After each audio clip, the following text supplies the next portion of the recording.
I'm Glo, and welcome to Glo's Kinder Kitchen. Now, I know you're probably all thinking, well, that's not Glo's Kitchen, and guess what? You're right. I'm on the road, and today we are at my dad's house. This is Bill Boot. Hello. And today we are making Steenhoek oyster stew. Steenhoek family oyster stew. They're made for every Christmas. Sounds good to me. And one of the reasons we're making this today is his birthday was just about a week and a half ago, almost 2 weeks actually. Yeah. He turned 95. And one of the gifts that we gave him was oyster stew. I told him I'd come over and make it for him. So that's what we're doing today, and we've decided we'd like to share this with you. This is an old family tradition, and it comes from his mother's side of the family, the Steenhoek family from Pella, Iowa. So let's go ahead and get started.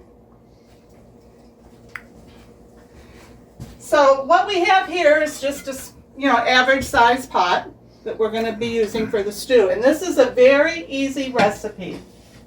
I'm going to go ahead and turn the burner on just so that it's probably like medium low to start with.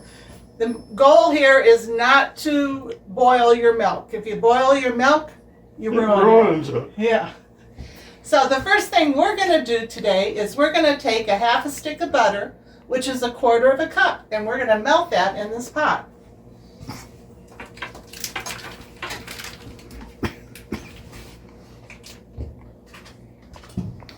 And I cut this up in like tablespoon-sized pieces. And that's just to help it get started and melting. And I'm going to use a flat bottom spoon, and I also have a wooden spoon here. The flat bottom spoon, Dad, you have used for years, haven't you? The Sully Co-op.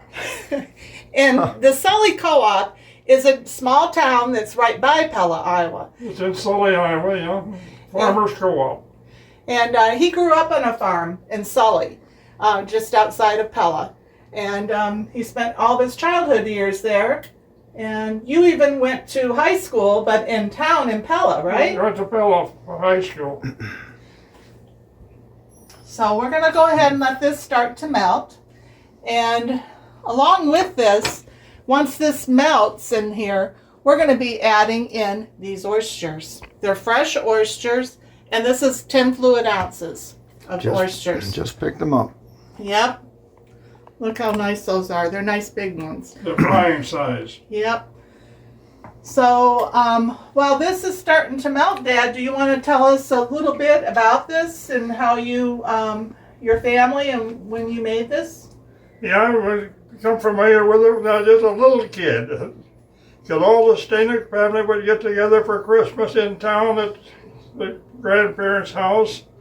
And the big thing is they had oyster stew. That was this central meal that everybody had, oyster stew. But to make it easy, all the members of the family were farmers except for the one that lived in town. So they'd all bring their milk along, and then we'd buy the oysters from the Central Park Cafe, the Mulpoler Cafe in town. They get them, oysters came in gallon buckets if I remember right. And they'd get busy and be making all this oyster stew. Probably over 40 people would be there for this. A lot of us were the grandkids. How many grandkids were there? I think that'd be about 25 total. And your mother was from a family of 8. Of 8 kids. It's a big family. Yep. Yeah. But I remember Dad really didn't like oyster stew, but he learned to be one of his favorites. As a kid, I didn't enjoy it very much, but it's become one of my favorite stew. I love oyster stew. It is good. Yep, as kids we used to eat it around the holiday time as well. He just kept up that tradition. And then we started eating the crab Newburg. Yeah, crab Newburg, I found a recipe and I made crab Newburg, and that's become our own family tradition. That's really good too. Yeah, both are excellent. So now the butter is totally melted, as you can see. And we're going to go ahead and add the juice from the oysters as well as the oysters. Yeah, I like to have the oyster juice in there to add flavor to the milk. So what I'm doing with the spoon here is I'm using that as a shield so that when these oysters and that broth or juice, if you will, goes in here, it's not going to splatter everywhere. Good idea, Miss Chloe. So now I'm going to turn this up a little, and what we're going to do is we're going to saute these oysters until they start to curl a little. By doing that, you are going to be giving a lot of flavor to your oysters. There are many ways to do this, but this is the way that Dad has done this for years. Yeah, my dad done it, and I don't know if I did this when I was a kid, but we would stew the oysters. I had to make sure they would curl first to get the flavor in them. Sounds delicious. So we're going to go ahead and let this heat up a little. And is there anything else you wanted to share about the oysters right now? Well, just that when I got married to your mother in Florida, they didn't eat a lot of oyster stew, but your mother and I decided we'd make it, and she became a lover of it, so we've always eaten oyster stew with our family, and I got about 3 granddaughters that really love the oyster stew. Yep, you sure do. And sometimes you would put in cream corn and crab with it as well. Yeah, when we lived in Florida for that about sounds 7 good. years, a couple of restaurants there, they put some cream corn in it. And what I really liked was they put some crab in it. And I called it a crabby oyster stew, and it was good. Sometime we'll make that together Yeah. as well for everybody. That But sounds right good. now we're just making the regular old-fashioned oyster stew. Still my favorite way. Sounds good. Okay, so we're going to let this continue to cook here until they start to curl up on the edges, and then we'll be back to show you the next step. Okay, so it's been about 5 minutes, and if you look down in here, you can see how some of the oysters are starting to curl. So, Dad, would you want them to curl up a little bit more? No, that's about right. Okay. So now we're going to go ahead and start adding our whole milk and our half and half, right? Right. Okay. So what I did is they've always just used the container that the oysters came in to measure their milk. So this is the 10 fluid, or I'm sorry, it's 16 fluid ounces? Watch out, you don't want to spill there.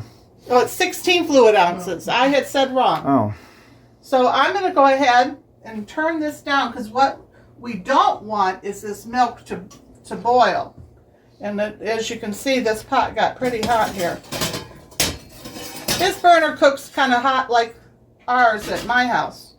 So what he put underneath this burner is a diffuser, which is exactly what I use at home.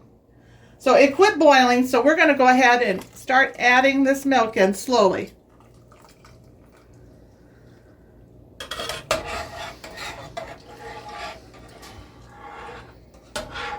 There we go. And see, you can see in there, it's not boiling. right. It just went down nicely. And I'm going to just turn that heat right back up to about a 2 on their stove. Yeah, we just let it come up slowly until we see a little steam wanting to rise off of it. Yeah, you don't want it to boil at all. So the next thing is You can add that if you want. the Worcestershire you want to add now? Mhm. Okay. So we're going to add in 2 teaspoons of Worcestershire sauce. Okay. So I'm just going to shake this up a little. And this is a 2 teaspoon measuring spoon.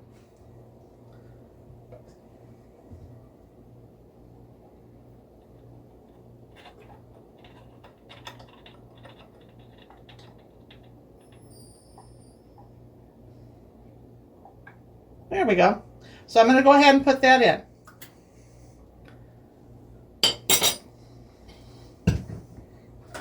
And we're going to stir that. And that's going to give it some really nice umami flavoring in here.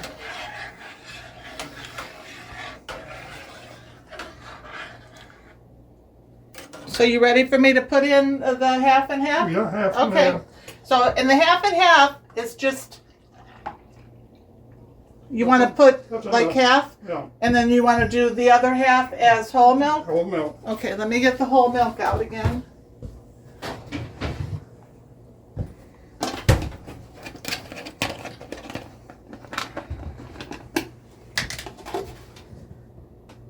By doing it, you know, the half more whole milk than half and half, it won't be as rich because we have that butter that's in here as well. And the oysters are rich as also. How's that, Dad? That's the right size spot for us. Working good. All right. So now we're just going to cook this real low and slow until it comes to a steam. And remember, you don't want this to boil.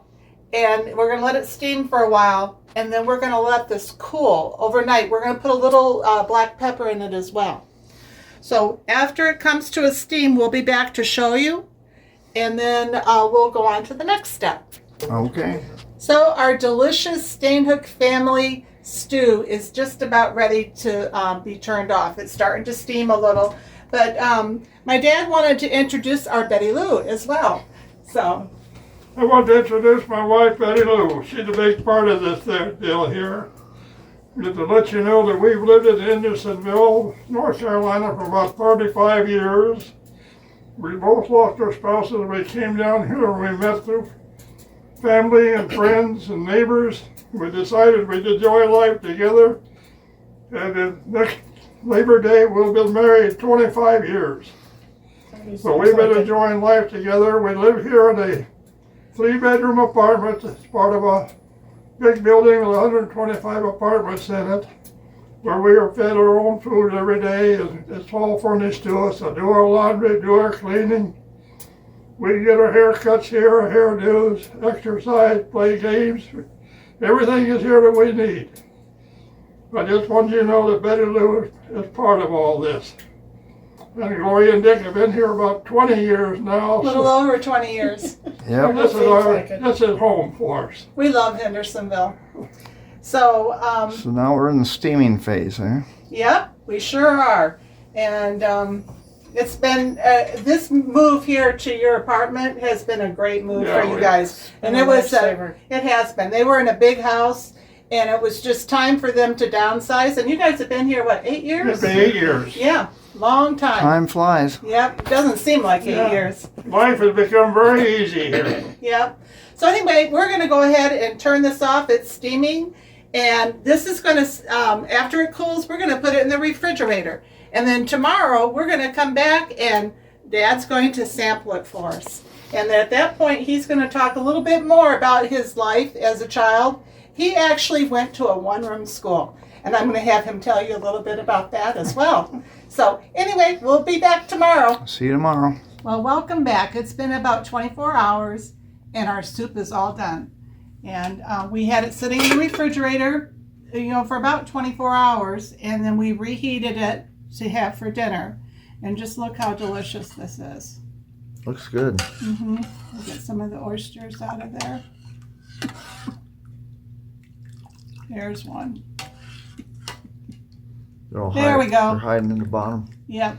So I went ahead and I dished up some here for my dad. This is one of his very favorites.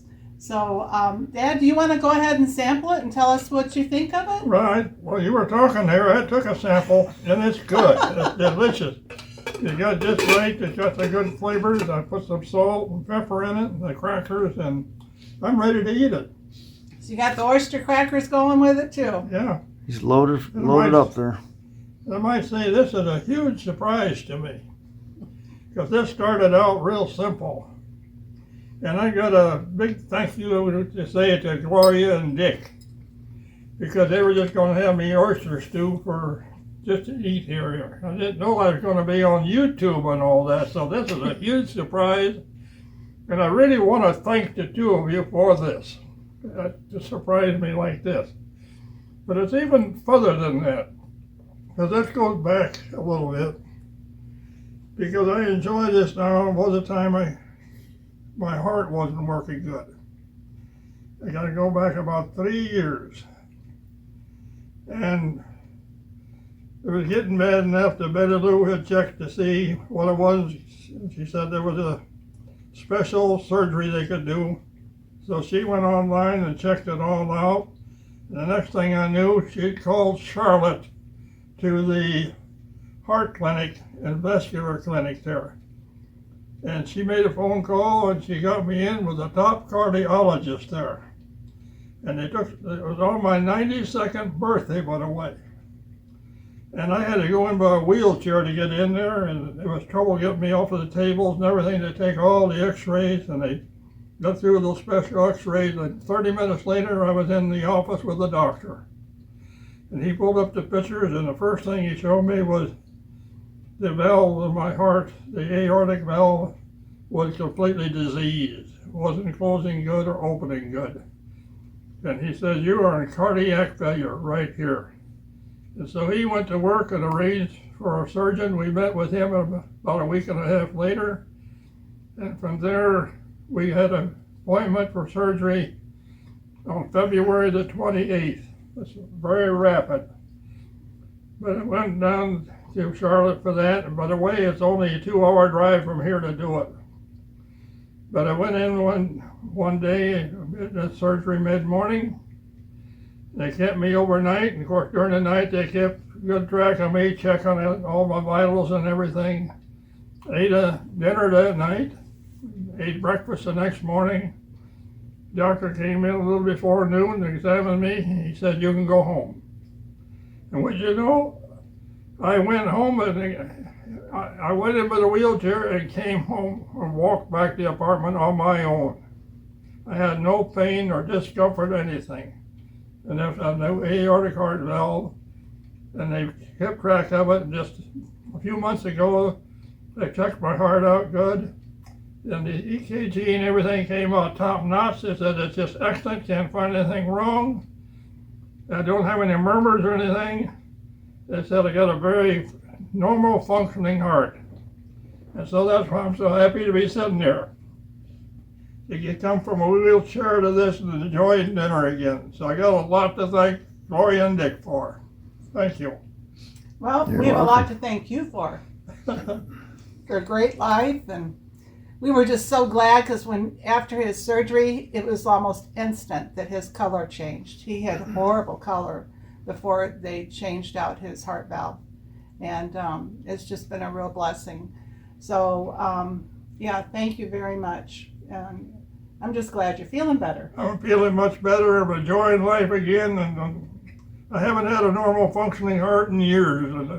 Yeah, There's no murmur or anything in it today. and his mind is as sharp as a tack, as you can tell. It's a heart valve that was made from the lining of a cow's heart. Yep, It's amazing it is amazing. what they can do nowadays. And thanks to Betty Lou for doing all the research for that as well. Yeah, it was Really an appreciate instant Yeah, decision. I was Yeah. going to do that. Well, Betty Lou's been a help with us all the way through. yeah. So if Yeah. this helps any of you guys with having heart issues, if you would like to contact us at any time, we'd be more than happy to share what we've been through and our experiences. But we're just glad that he's doing so much better and is enjoying life. They play cards and play bingo and do all kinds of stuff here. And I'm glad you're enjoying your oyster stew. It's hard. It's a real delight. I didn't expect it, but I didn't expect to be put on film while I was eating my oyster. Better eat it before it gets cold. Yep. So Betty Lou went to a little extra here for you and made you some salmon patties while I eat my oysters. Mm-hmm. Sounds good. Yep. I'm gonna have to shut off the camera here so I can eat.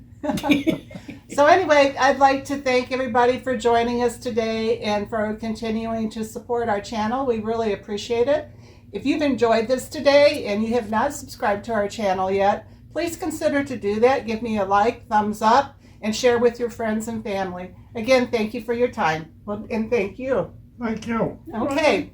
And we'll talk to you later. See Bye. You, see you in the next video.